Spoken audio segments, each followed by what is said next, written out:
All right, so today we decided to make enchiladas. So I have a special guest with me. Damn, I look like shit. Say what's up. All right, so what are we gonna make? We're gonna make original Mexican enchiladas. All right, do it. Okay, so we got 10 chiles secos. These are the dry peppers. You put them, soak them in water, maybe less than 5 minutes. What do they call them? ¿Qué le llaman más? ¿Chile guajillo? Ajá. Chile guajillo, chile seco. Ajá. Caldo de pollo, naturalmente, del caldito que sale del pollo. Okay, so ¿Y qué le echaste al caldo de pollo? Just I added onion, a little bit of salt, and one garlic clove. Okay.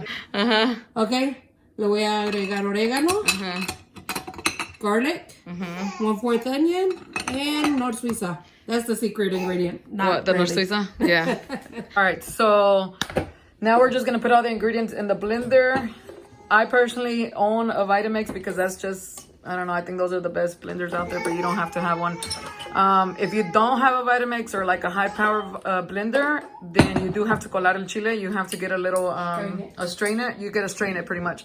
So, because it's too seedy, right? Like, yeah, it's got a little bit too much seeds. Some people have to strain it, but necessarily you don't. So I'm gonna add just maybe 1 tablespoon of oregano.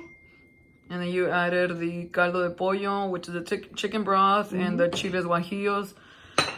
So pretty much she's gonna put all her ingredients in the blender. And a 1/4 onion. It looks like we need a little bit broth, but we usually do it right before it's already starting to blend. If we think we need some, you can add another cup or so. For salt, we're actually gonna put norcisa. Oh, so you forgot to add it. Yeah, I did. So I will put some norcisa. And it's pretty much just to taste, right? Yeah, it's just kind of like a little, it's a chicken bouillon. That's what it really is. So you'll basically just do about a tablespoon. Some people rather add salt instead of this due to sodium, but this is gonna really make a big difference. So that is it. That's all the ingredients. You blend it together. You don't have to have a Vitamix. Again, you can strain it, but it's pretty easy. Everything's in there.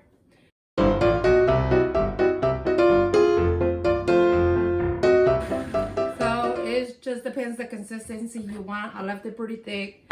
I didn't need any more chicken broth. So there it is. I'm gonna just put it in here and the sauce is ready.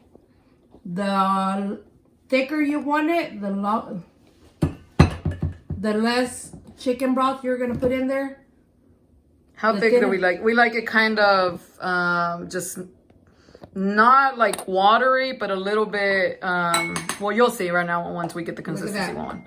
Consistency. So that's pretty thick right now, yeah. But we're going to add more caldo de pollo to it just to make it thinner.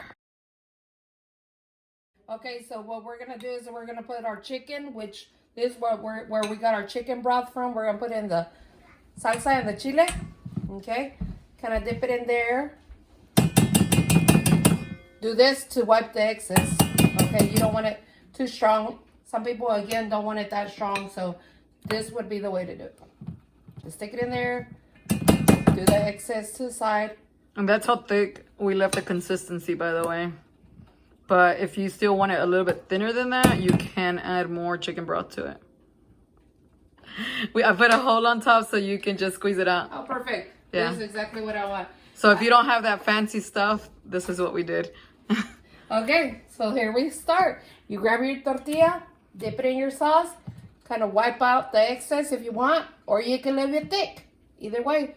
Okay, so I kind of wipe some off because if not, it's going to be pretty strong in here. All right, so here goes our first enchilada right there.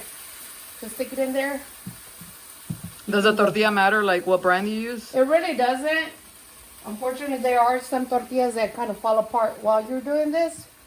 But truthfully, it's just up to you.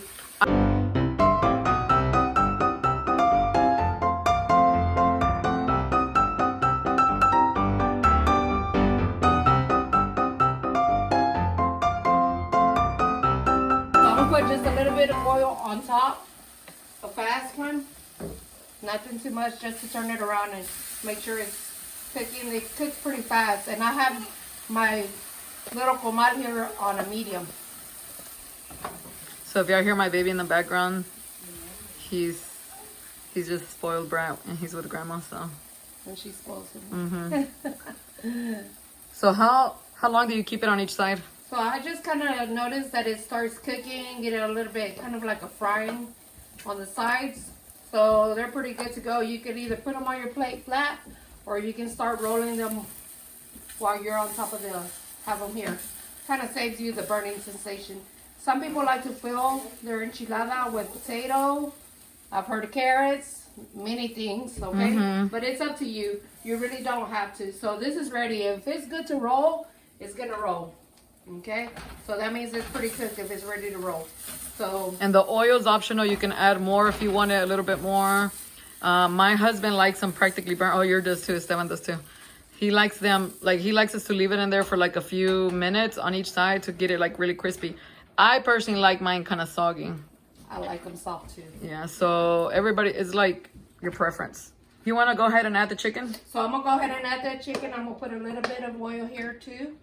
All right, we don't put too much. It just depends. Again, it's up to everybody. We put it in here, and it just kind of gives a little frying.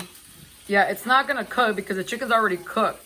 It's just so that the chile, which is the sauce, can stick to the chicken and it gets a little bit crispier.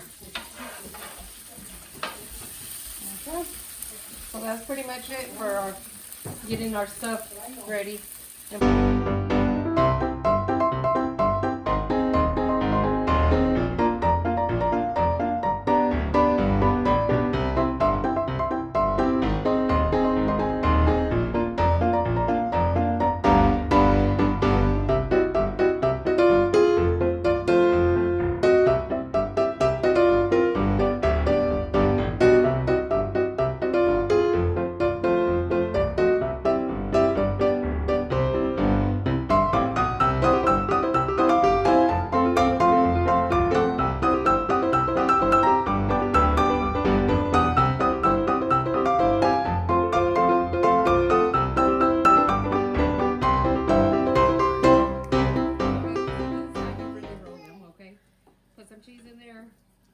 Roll them, get a new one, and just keep rolling, okay?